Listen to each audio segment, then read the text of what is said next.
অবৈধভাবে ইতালি যাওয়ার স্বপ্নের আগে যে দুঃস্বপ্ন, নির্যাতন আর অন্ধকার ঘরের মধ্য দিয়ে শুরু হয় ভয়ঙ্কর সেই যাত্রা, তার নাম গেমঘর। ইউরোপে পৌঁছানোর স্বপ্ন নিয়ে লিবিয়ায় পা রাখা তরুণদের অনেকের জন্য এই ঘরই হয়ে ওঠে প্রথম বন্দিশালা। বাইরে থেকে বলা হয় এখান থেকেই শুরু হয় অবৈধভাবে ইতালি যাওয়ার গেম, কিন্তু ভেতরে ঢোকার পর শুরু হয় ভয়, অনিশ্চয়তা আর নির্যাতনের অধ্যায়। ইতালির স্বপ্নের আড়ালে এই গেমঘর আসলে কতটা ভয়ঙ্কর।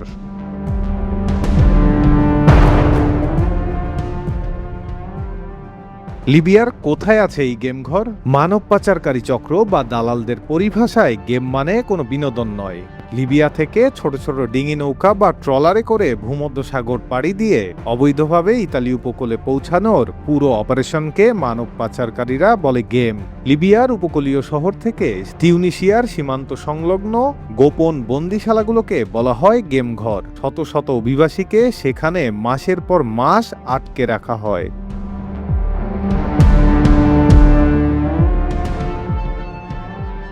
কি ঘটে এই গেম ঘরের ভেতর?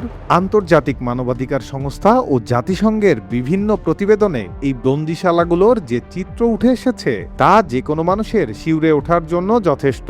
এই ঘরেই বন্দীদের ওপর চলে অমানসিক শারীরিক অত্যাচার, রড দিয়ে পেটানো, প্লাস দিয়ে নখ উপড়ে ফেলা এবং ইলেকট্রিক শক দেওয়ার মতো ঘটনা সেখানে নিত্যদিনের। একটাই ছোট ঘরে শত শত মানুষকে ঠাসাঠাসি করে রাখা হয়। দিনে হয়তো একবেলা একটা শুকনো রুটি আর সামান্য পানি দেওয়া হয়। চিকিৎসার কোনো ব্যবস্থা নেই। অসুস্থ হয়ে বা নির্যাতনে মারা গেলে লাশ মরুভূমিতে পুঁতে ফেলা হয়। আর সবচেয়ে ভয়ঙ্কর অধ্যায় শুরু হয় পরিবারের কাছে ফোন যাওয়ার পর। নির্যাতনের ভিডিও বা কান্নার শব্দ শোনানো হয়, এরপর দাবি করা হয় মোটা অঙ্কের টাকা। বাংলাদেশের আইন শৃঙ্খলা বাহিনীর তদন্তেও এমন চক্রের সন্ধান মিলেছে। 2022 সালে সিটিটিসির তদন্তে উঠে এসেছিল একটি চক্রের গেম ঘরে 3 শতাধিক বাংলাদেশি আটকে থাকার তথ্য। পরিবারের কাছ থেকে মুক্তিপণ আদায়ের জন্য নির্যাতনের ভিডিও পাঠানোর অভিযোগও ছিল।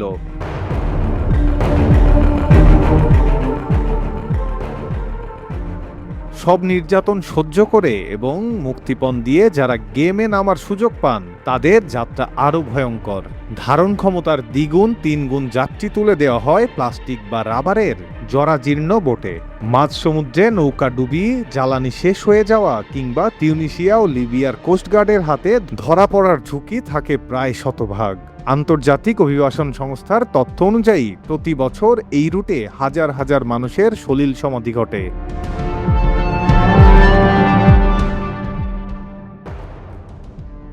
দালালরা আপনাকে শুধু ইতালির জমকালো জীবনের স্বপ্ন দেখায়, কিন্তু তারা কখনোই বলে না সেই স্বপ্নের পথটি তৈরি হয় লিবিয়ার অন্ধকার বন্দিশালার রক্ত আর কান্নায়। জীবন বাজি রেখে সব হারিয়ে এই মরণ ফাঁদে পা দেওয়া কি সত্যিই কোনো বুদ্ধিমানের কাজ?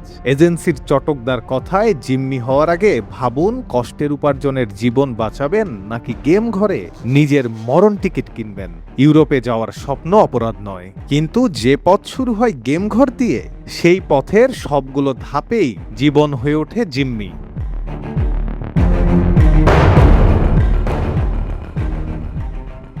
অভিক চক্রবর্তী, চ্যানেল 24।